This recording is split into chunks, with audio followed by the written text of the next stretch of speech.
nous avons tous la responsabilité redoutable de faire de la Côte d'Ivoire une nation unie, pacifique, fraternelle, soucieuse de son développement pour le meilleur avenir de tous ses enfants. Félix Houphouët-Boigny. Après avoir parlé de certains défauts qui minent la vie citoyenne dans les précédentes vidéos, CDD et ses partenaires ont décidé, à partir de cette vidéo, de s'intéresser à certaines capacités et facultés de l'homme qui, bien utilisées, sont susceptibles de l'aider à devenir un meilleur homme et partant un meilleur citoyen. Il s'agit de l'œil, il s'agit de l'intelligence et de la volonté. Pour les deux dernières vidéos du mois de septembre, nous parlerons de l'œil et de l'intelligence. Et dans la vidéo du mois d'octobre, nous poursuivrons avec une partie de l'intelligence et la volonté. Nous commençons par l'œil. Alors l'œil, on le sait, c'est l'organe père de la vue, qui est formé du globe oculaire et de ses annexes que sont la paupière, les cils, les glandes lacrymales, etc. Quelle est la fonction première de l'œil? Évidemment, la fonction première et principale de l'œil, pourrait-on dire, c'est de voir, c'est de percevoir les êtres et les choses. L'œil permet aussi de regarder, c'est-à-dire de porter la vue sur les êtres et les choses. La vue est importante. On dit d'ailleurs à cet égard qu'une vue vaut mieux que 100 entendus. Le mot « regarder » a donné lieu à beaucoup d'expressions. Citons-en quelques-unes avant de voir l'importance que le regard peut avoir dans la vie des citoyens et sur la vie des citoyens. Ces expressions, nous n'en retiendrons que les plus significatives. Regarder en coin, en coulisses. Regard oblique, sournois, regard à la dérobée. Dérober, soustraire au regard, qui signifie cacher, dissimuler. Au regard d'eux, qui signifie à l'égard d'eux, en ce qui concerne par rapport à. Un regard, qui signifie dans une position qui fait face à quelque chose. Et puis cette expression que nous utilisons sans doute assez souvent, « suivez mon regard », qui commente en fait un énoncé en demandant à l'interlocuteur de tenir compte du non-dit et de s'en rapporter à une indication discrète du regard. C'est comme si on disait à la personne « tiens compte de ce que je suggère ou indique discrètement », et cela correspond plus ou moins à lui dire « vous voyez ce que je veux dire ».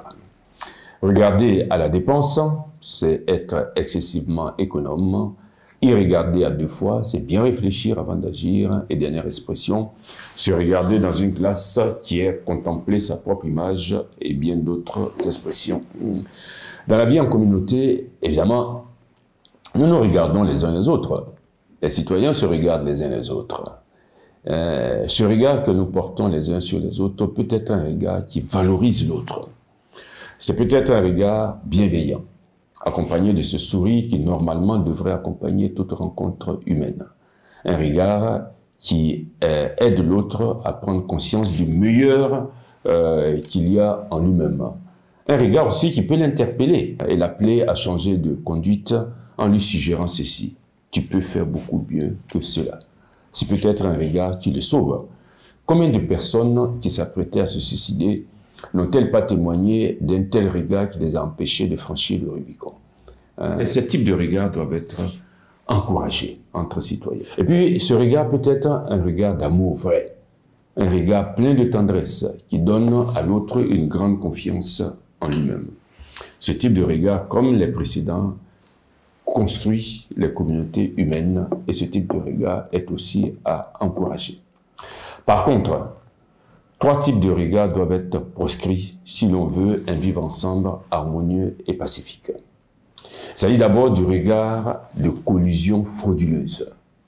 C'est le regard que s'échangent ceux qui font le mal pour s'encourager mutuellement. Évidemment, il faut distinguer ce regard soigneusement du regard qu'on appelle le regard de connivence, que s'échangent des amis heureux de se retrouver. Ça n'a rien à voir avec le regard de collusion frauduleuse qui s'échange entre malfaiteurs au sens des gens qui font le mal.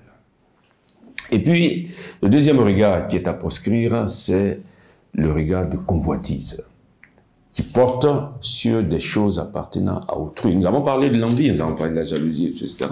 Mais ce regard de convoitise qui porte sur les biens appartenant à autrui. Il faut aussi ce regard lascif que nous devons aussi dénoncer, qui réduit le corps des autres à n'être qu'un objet de convoitise sexuelle. Celui qui regarde d'ailleurs les autres de cette manière révèle malheureusement la grande misère dans laquelle se trouve son âme. Et le troisième type de regard à proscrire pour un meilleur vivre ensemble, c'est le regard méprisant.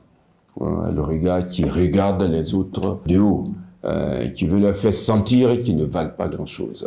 Et ce regard s'accompagne souvent de sourires moqueurs, sarcastiques et de paroles méchantes du genre « vous me faites rire », c'est-à-dire « vous me faites pitié ».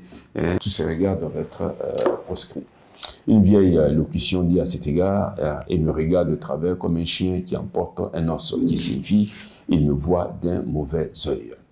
Alors, que devons-nous faire? Nous devons bannir tous ces mauvais regards afin que nous nous regardions en citoyens membres de la même communauté avec bienveillance et amour et tendresse.